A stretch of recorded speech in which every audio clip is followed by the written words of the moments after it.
पिछले भाग में हम सबने देखा पुत्री गिरिजा को महादेव से सुदृढ़ गृहस्थ जीवन का आधार भवन दिलवाने की इच्छा से माता मैना देवी का कैलाश आगमन। मैं बस इतना ही चाहती हूँ कि यहाँ कैलाश पर तुम्हारा एक भवन हो।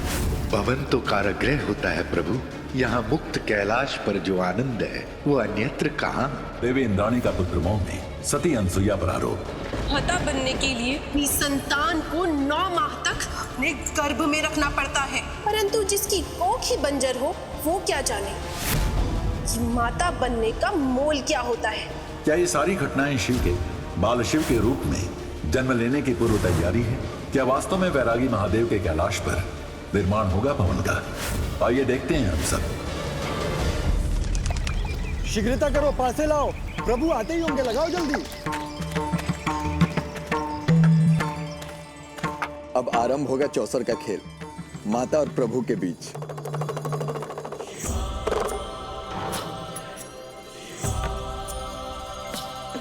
हर हर महादेव, हर हर महादेव, हर हर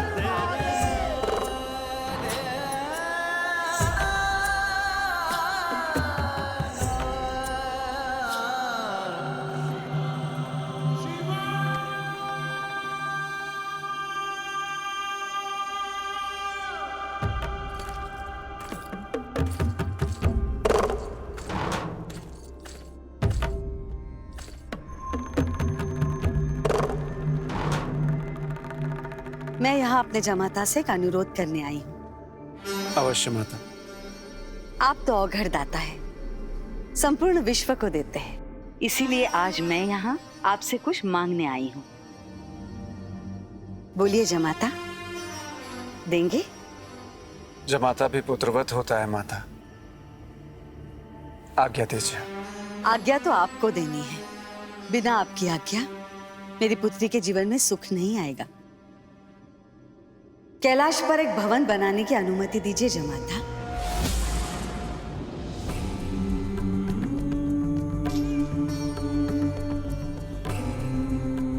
केवल एक भवन जिसमें मेरी पुत्री सपरिवार सुख से रहे।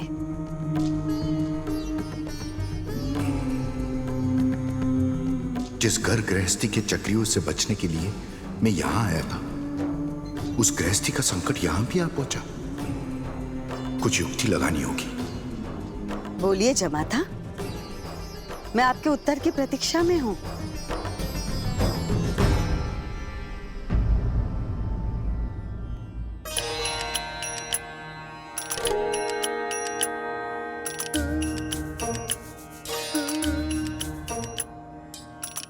माता मैना देवी, आपको चौसर खेलना आता है? देवर्षि, आप जैसे देवर्षि गृहस्थी जैसे गंभीर विमर्श के मध्य चौसर खेलने की बात कर रहे हैं? यही तो कैलाश की विशेषता है माता मैना देवी। यहाँ बड़ी से बड़ी समस्या का समाधान चौसर की हार जीत से हो जाता है। यदि आपको महादेव से कैलाश पर भवन बनाने की अनुमति चाहिए तो इसका एक सरल उपाय है। आप महादेव को चौसर में पराजित कर दीजिए, तो महादेव कैलाश पर भवन बनाने की आपकी इच्छा स्वयं पूर्ण कर देंगे। क्यों महादेव?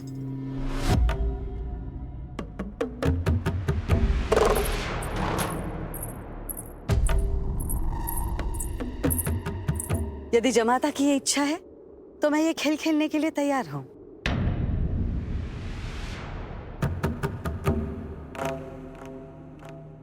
प्रभु, माता मैना देवी चौसर खेलने के लिए तैयार है। अनुमति देकर इनकी इच्छा और हमारी प्रतीक्षा दोनों पूर्ण कीजिए।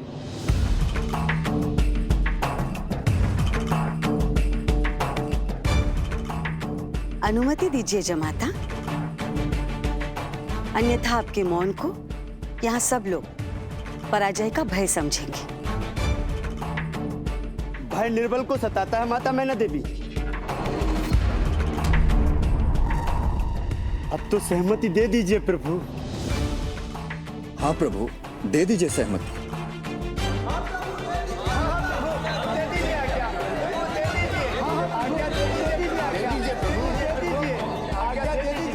कल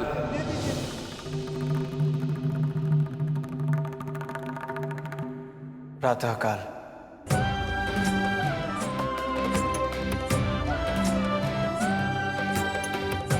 बोलो उमापति महादेव की जय। हर हर महादेव, हर हर महादेव, हर हर महादेव।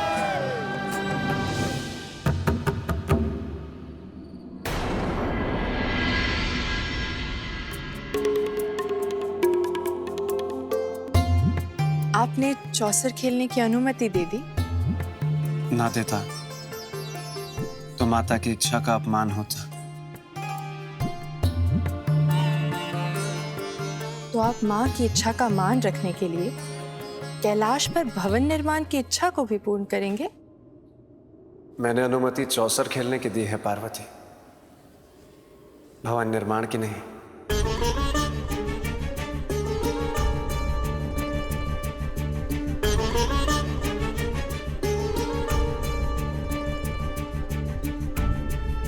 ठीक है, भले कैलाश पर भवन का निर्माण हो अथवा ना हो, भले आपने अनुमति केवल चौसर खेलने की क्यों ना दी हो, किंतु मैं सदैव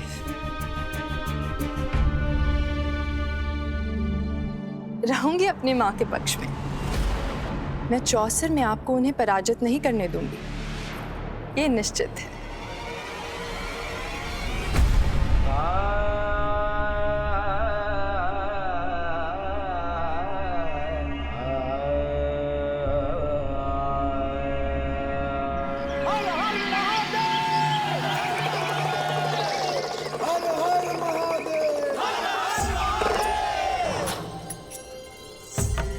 लीजिए प्रभु, खेल आरंभ कीजिए।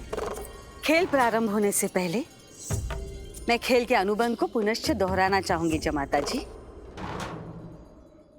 खेल के अनुबंध के अनुसार यदि मैं जीत गई तो जमाता जी आप संपूर्ण कैलाश पर एक भवन की निर्मिति करेंगी।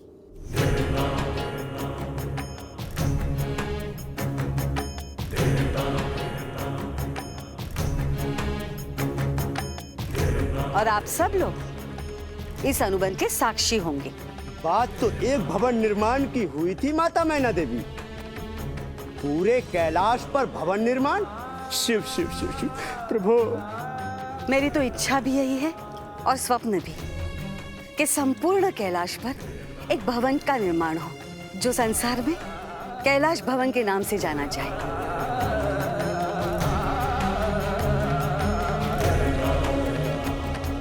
माँ, कैलाश केवल मेरा नहीं, असंख्य जीव जंतु पशु पक्षी साधु संतों की तपोभूमि भी है। मेरा सुख उनके दुख का कारण नहीं हो सकता माँ। मैं ये स्वीकार नहीं कर सकती, ये अनुचित है माँ। पुत्री, हिमालय विशाल और विस्तृत है, केवल एक यही स्थान नहीं है तप करने के लिए। तप करने वाले अपना स्थान ढूंढ लेंगे। माता मैना देवी, अब यदि आपकी आज्ञा हो तो खेल आरंभ करें। खेल प्रारंभ करने के लिए मेरी स्वीकृति तो महादेव पर निर्भर है।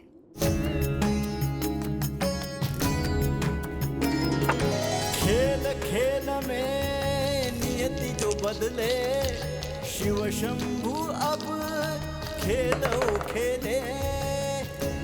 हर हर महादेव। खेल खेल में नियति जो बदले, शिव शंभु अब खेलो खेले। हार जीत है जिनके सहारे, वो शंकर किससे हारे, वो शंकर भला किससे हारे।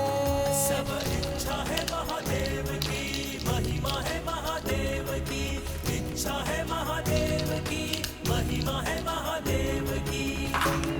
हर हर महादेव, हर हर महादेव। माँ की मनसा जीते माता, माँ की व्यथा को जान जमाता। मान रखे शिव मात्र प्रीत की, इच्छाओं के हार जीत की, इच्छाओं के हार जीत की। सब इच्छा है महादेव की, महिमा है महादेव की, इच्छा है महादेव की, महिमा है महादेव की। सब इच्छा है महादेव की, महिमा है महादेव की, इच्छा है महादेव की, महिमा है महादेव की। उमा, माता मैना तो अनवरत हार रही है। और ये रहा खेल का अंतिम दाव। मेरे प्रभु की होगी जीत सुनिश्चित।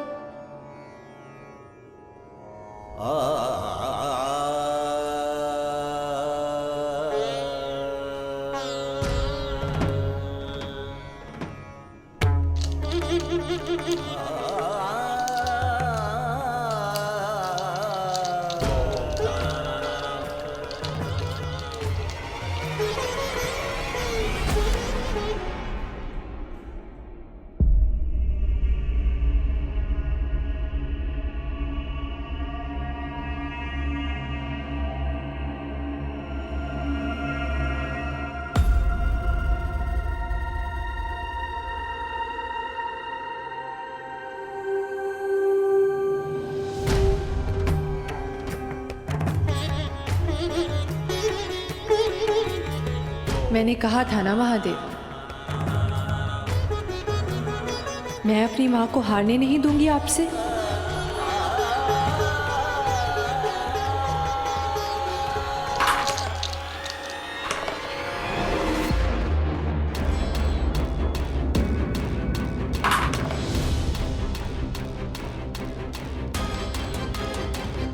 और ये हुई प्रभु की जीत।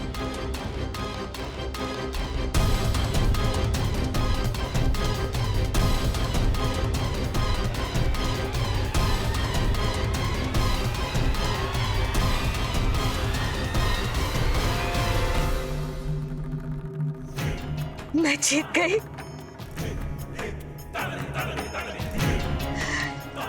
पुत्री, देखो मैं जीत गई। मैं जीत गई।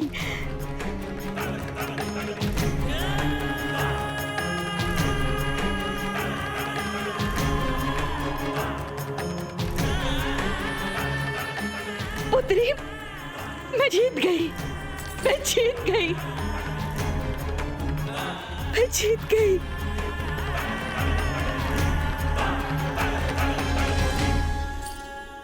देखा, मेरी एक जीत और कैलाश का परिवर्तन।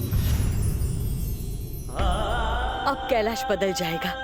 मैंने कैलाश बदल दिया। अब तेरे भवन का निर्माण होगा पुत्री। कैलाश भवन का निर्माण अब सुनिश्चित है। कैलाश भवन का निर्माण सुनिश्चित है। जमाता,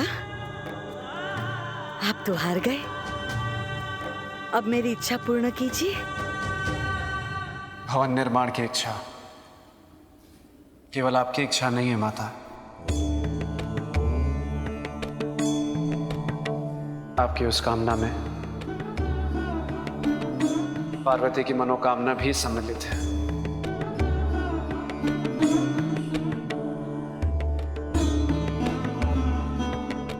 इसीलिए कैलाश पर भवन का निर्माण अवश्य होगा।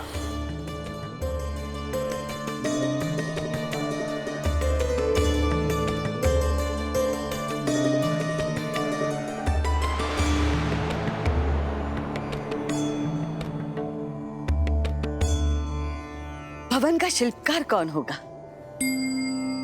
भवन का शिल्पकार होगा मेरा भक्त,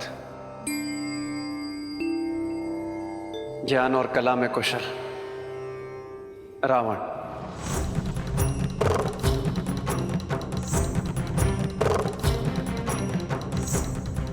जो पार्वती के परामर्श से उसके मनोनुकूल भवन का निर्माण करेगा।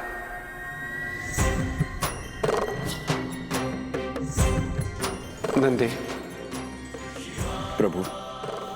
जाओ, जाकर रावण को संदेश दो कि वह शीघ्र कैलाश आए। जो आज्ञा प्रभु।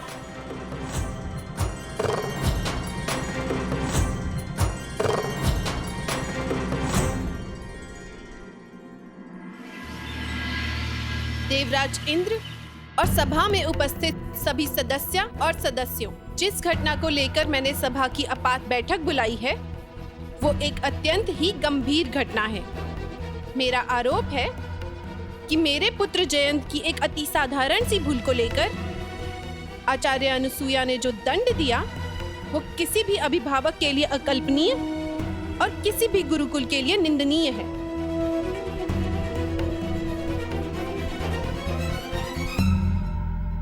देवी अनुसुईया,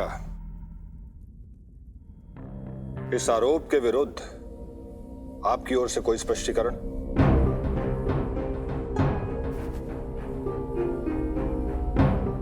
नहीं देवराज इंद्र, देवी इंद्राणी जयंत के दंड को केवल एक माता की दृष्टि से देख रही है, क्योंकि वे केवल एक पुत्र की माता है।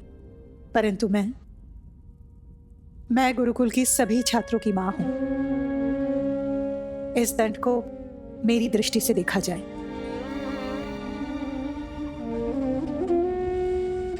उचित और अनुचित का भेद स्पष्ट हो जाएगा। मेरे विचार से भेद समझने की आवश्यकता आपको है आचार्य। आपकी मातृत्व में जो खोट है, मैं उसके भेद को समझने की बात कर रही हूँ। पूर्णता और अपूर्णता के भेद को समझने की बात कर रही हूँ। मैं तो केवल एक पुत्र की माता होकर भी पूर्ण हूँ, परंतु आप पूर्णतया अपूर्ण है देवी अनुसुईया, क्योंकि आप निसंतान हैं। ये सारा दोष गुरुकुल की प्रबंधन समिति का है, जिन्हें कोई दूसरा योग्य आचार्य नहीं मिला कुलपति पद के लिए, और सौंप दिया गुरुकुल के छात्रों का भाग्य एक बांझ के हाथों में।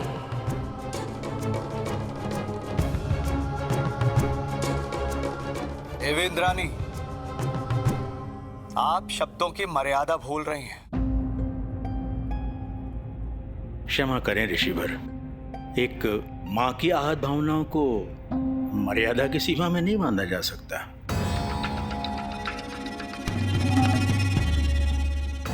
ध्यान रहे आचार्य दंडपानी, पद की मर्यादा को कोई भी नहीं लांघ सकता और अपने पद का सम्मान करना हम सबका परम कर्तव्य है।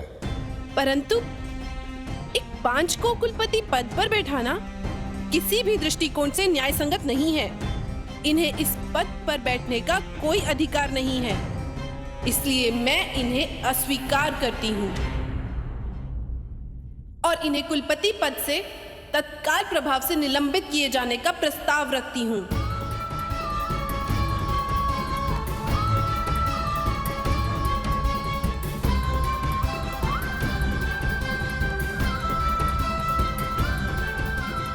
मेरा भी यही मत है देवराज। देवी अनुसुईया का इस पद पर बने रहना उचित नहीं है, छात्रों के भविष्य के लिए भी और गुरुकुल की मर्यादा के लिए भी।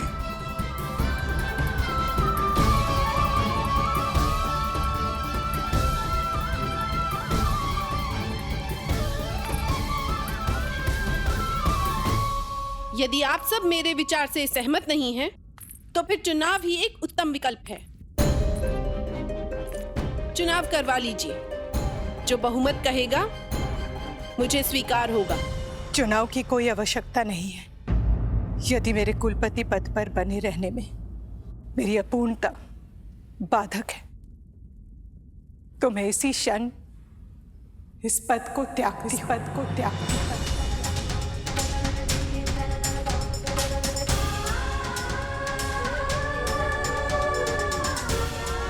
और मैं घोषणा करती हूं, जब तक मैं पूर्ण ना हो जाऊं, मैं कुलपति पद पर नहीं बैठूंगी।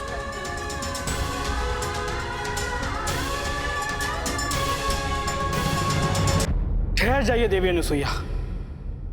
मेरा अनुरोध है आपसे, अपने निर्णय पे पुनः विचार कर लीजिए।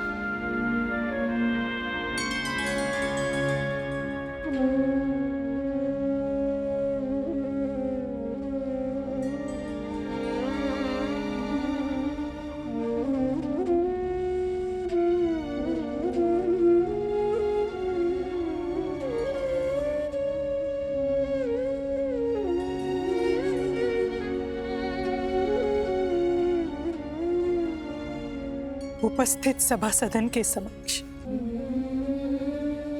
मैं घोषणा करती हूं, मैं निर्बल नहीं हूं,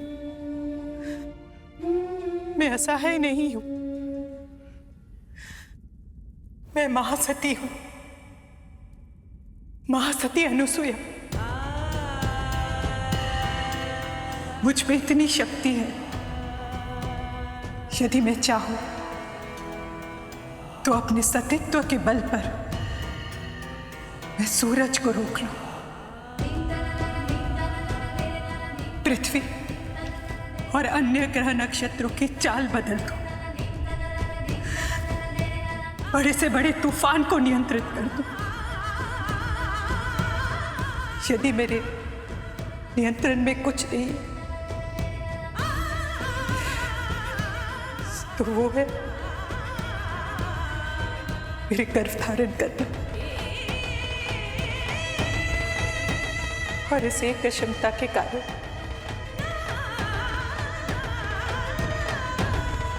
मैं शापित हो गई।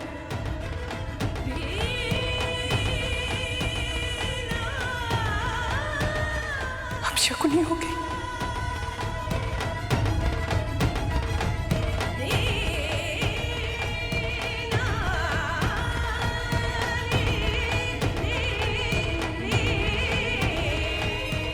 विधाता अर्थात त्रिदेव को मेरा भाग्य बदलना होगा।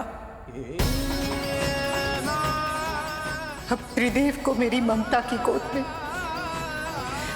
मेरे संतान के रूप में आना ही होगा, आना ही होगा, आना ही होगा, आना ही होगा।